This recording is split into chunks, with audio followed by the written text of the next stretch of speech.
Olá, bom dia. Bom dia. Bom dia. Terça-feira, 22 de julho. Hora de ficar bem informado em Libras. Entra lá no nosso Facebook, a gente espera por você. E preste atenção no nosso endereço, facebook.com/Visual TV Brasil. O Visual começa agora.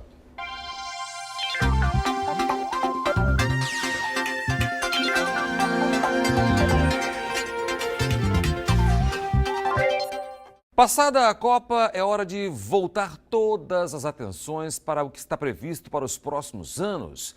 E agora, exclusivamente no Rio de Janeiro, a capital dos grandes eventos, Cláudia. Investimento para fazer bonito de novo é o que não vai faltar. É verdade. Um estudo da Federação das Indústrias do Estado mostra que até 2016 o Rio vai receber mais de 230 bilhões em investimentos. E isso significa 11,4% a mais do que o anunciado para o período de 2012 a 2014. Com a agenda cada vez mais cheia, o Rio de Janeiro acumula experiência e contabiliza os impactos dos mega-eventos que vem sediando. Somente nos últimos 3 anos foram 5. Jogos Mundiais Militares, Rio+20, Copa das Confederações, Jornada Mundial da Juventude e parte dos Jogos da Copa do Mundo de 2014. Mas a vocação foi percebida bem antes. Em 1950, o Rio recebeu a maioria dos jogos da Copa do Mundo de Futebol, incluindo a partida de abertura e a final.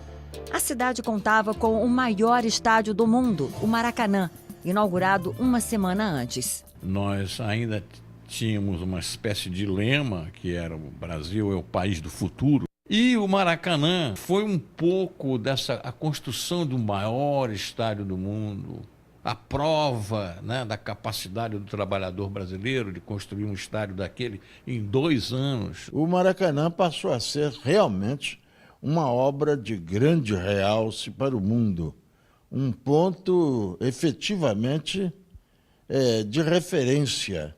O embaixador José Botafogo acredita que receber grandes eventos rende ganhos em diversos aspectos e reforça a projeção do Rio no cenário mundial. O Rio de Janeiro sempre exerceu um fascínio, não só para nós brasileiros, mas para toda a comunidade internacional. E a cidade tem sofrido modificações muito importantes. E as Olimpíadas vão ser mais um desafio e eu tenho certeza que será vencido. Já esta urbanista da Universidade Federal Fluminense é menos otimista. Para ela, as obras de infraestrutura, principalmente as ligadas à mobilidade urbana, beneficiam apenas uma minoria.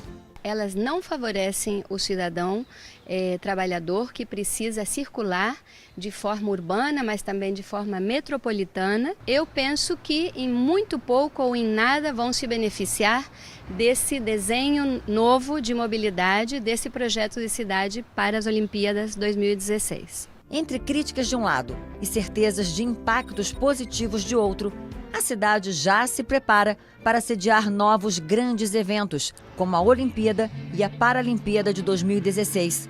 Além disso, a FIFA cogita realizar novamente no Brasil o Mundial de Clubes, e o Rio deve ser mais uma vez palco dos Jogos.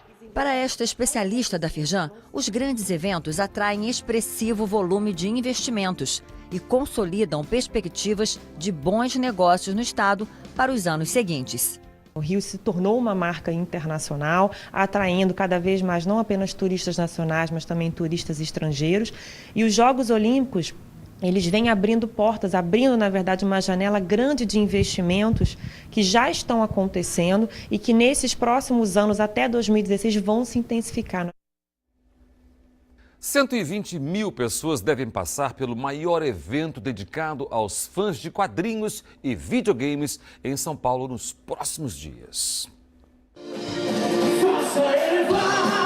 Shows, jogos, quadrinhos e os desenhos japoneses, conhecidos como animes, tomaram conta de São Paulo no primeiro fim de semana do Anime Friends.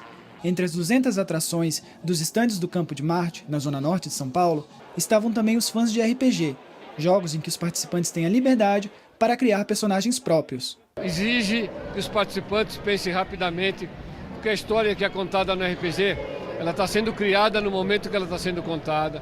Então é preciso que as pessoas estejam atentas e raciocinem rápido. Os quadrinhos japoneses, um dos maiores atrativos do evento, começaram a ganhar um toque nacional.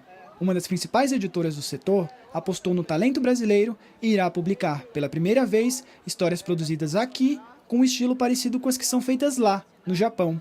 Todo mundo que se inscreveu no nosso concurso nacional, a gente também está mandando para o Japão para participar de um concurso internacional. Um dos destaques do evento é Carlos Ruas. Ele começou a publicar tiras na internet há 5 anos. Logo, o blog atingiu 40 mil acessos diários. Sucesso que levou os deuses de um sábado qualquer do virtual para o papel. As editoras tinham muito medo do virtual, né? Existem muitos sites e blogs de quadrinho que estão bombando. Esse público jovem agora é um público que adora o virtual, eles só leem virtual, só usam o iPad. Então as editoras do impresso têm que olhar para isso, porque isso é o futuro. E essa galera jovem, conectada, que costuma passar muito tempo na frente do computador, usa eventos como esse para interagir frente a frente com outras pessoas que gostam dos mesmos quadrinhos, filmes e games. Então encare um personagem, pelo menos por um dia, sai da sua realidade, do seu mundo, e encare um outro mundo, um mundo do videogame, um mundo de um anime, de um HQ que seja. Você se vestir do personagem, tipo, agir que nem o personagem, parece que você é o personagem por alguns minutos. E eu, pelo menos, eu gosto de ter esse prazer, assim.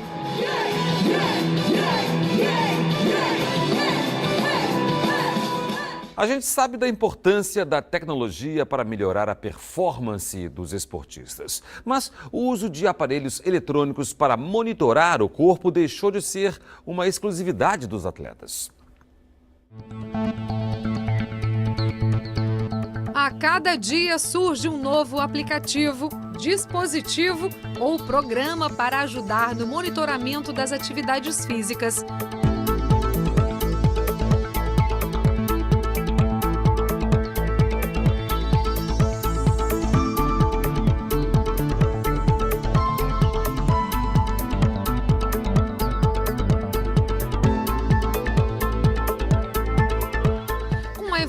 Da tecnologia, surgem mais adeptos a esses aparelhos eletrônicos. A empresária Silvia Pozobon, de 28 anos, depois de vencer um câncer no braço, começou a correr. Já participou de 5 meias maratonas e não dispensa o relógio que monitora cada passo da atividade. Quando eu comecei a correr, eu não usava nenhum tipo de aparelho eletrônico. Depois eu comecei a usar um que media só os batimentos cardíacos e com a minha vontade de melhorar na corrida, conhecendo as pessoas na equipe que eu participava, eu fui apresentada essas tecnologias com GPS e aí virou um vício. Gabriela Ferretti é a treinadora da Silvia. As duas dificilmente se encontram. Com tantas possibilidades de monitoramento à distância, essa cena de atleta e treinadora juntas fica cada vez mais difícil de se ver. Eu trabalho com planilha de corrida à distância, então eu não encontro os meus alunos todo mês. Eles me mandam um feedback semanal ou diário, dependendo do nível do aluno. Eles usam no reloginho, programam um treino como eu passei, e aí depois eles lançam aquilo tudo no computador, e tem gráficos, percurso, eu consigo ver tudo. Inclusive, muitos deles compartilham no Facebook e me marcam, aí eu já fico por dentro do treino ali ao vivo, né? Eu adoro, se eu acordar e tiver sem bateria, até atrapalha o treino, falar, não vou correr amanhã. Sem bateria não dá? Sem bateria não dá, fico nervosa.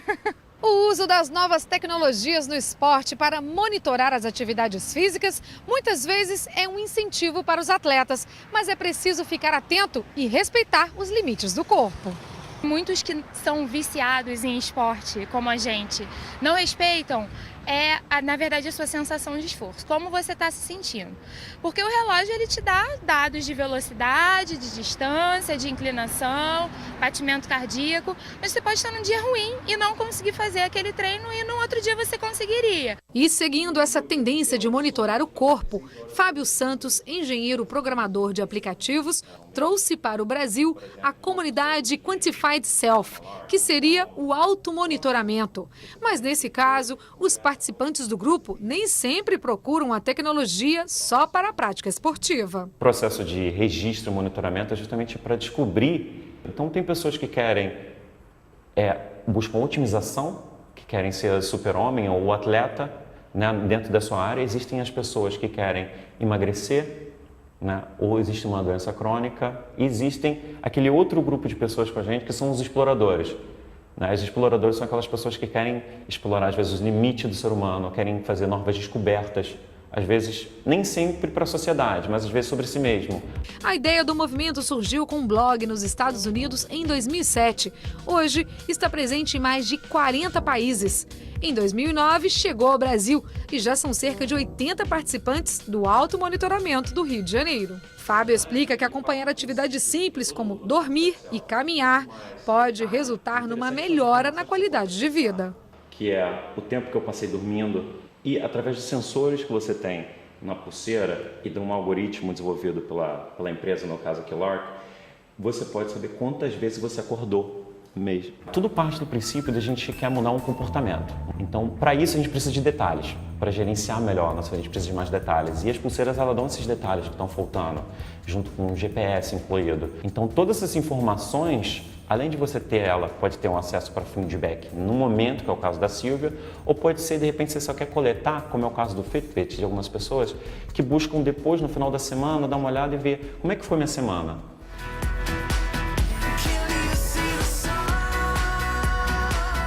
A tecnologia chega para ajudar, atletas ou não, a mensurar os hábitos simples do cotidiano. O importante é saber aproveitar os novos equipamentos e encontrar o equilíbrio entre a máquina e a vida real. E mais uma edição do Visual que termina, mas a gente volta amanhã. Esperamos por você no nosso Facebook. Bom dia para você. Tchau. Tchau para você.